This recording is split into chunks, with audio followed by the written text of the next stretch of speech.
really all depends. Because, I mean, there's a lot. Like there's a lot going on here today. If we can get it to where she starts to realize that it's okay to be under our auspices. It's okay to have your head down while you're next to me. So, I know you want to clap it. I don't want me to buzz her back up again. I've gotten her to a little spot right here where I feel pretty good about it. And this to me is the start.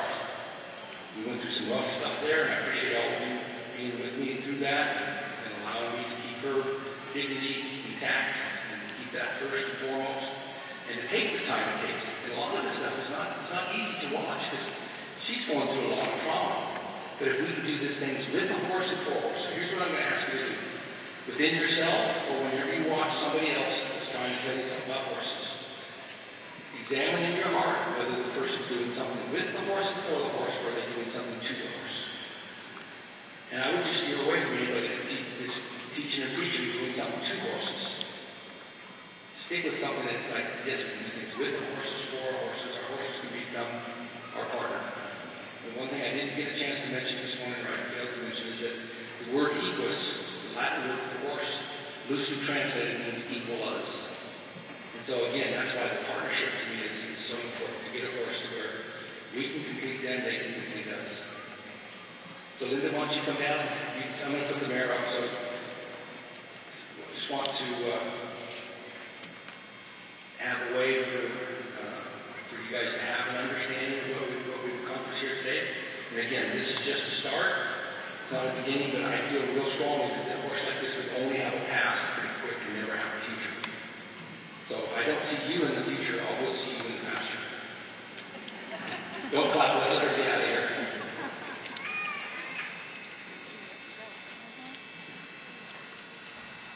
Let me just move her out here. You go in with Linda. Take her in there. Go in with Linda, okay?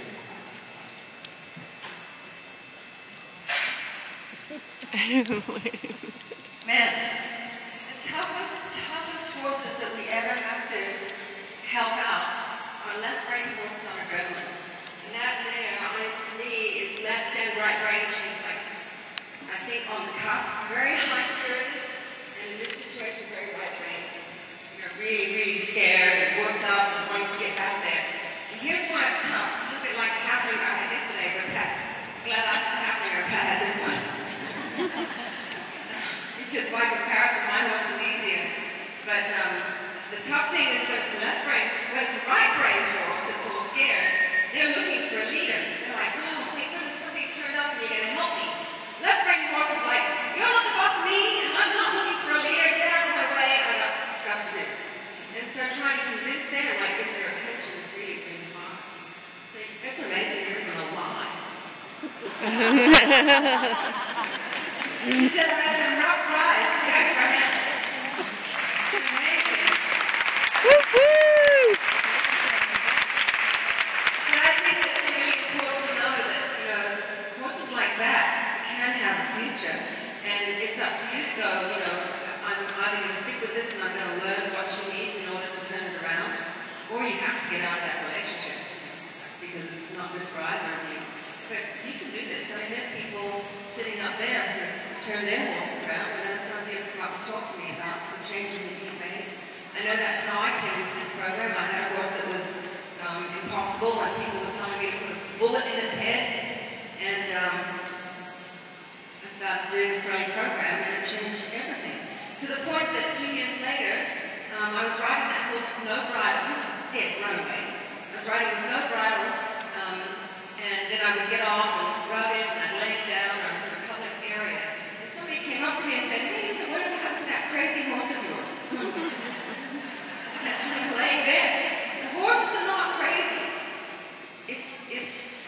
They can't deal with how we're doing things, you know, and we're only doing the best that we can. The more that we can understand about horses and what they need, the better the end result is. And thank you. I think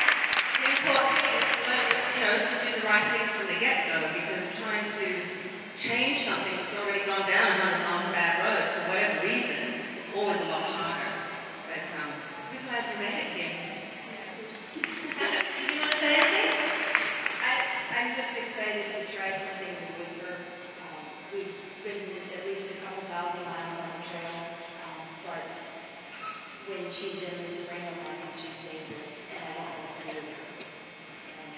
And people say to put her down. Trainers say they can't work with her, or they won't work with her. And I'm not going to give up on her.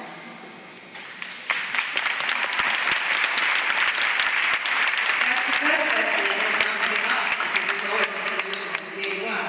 Oh, she's all emotional.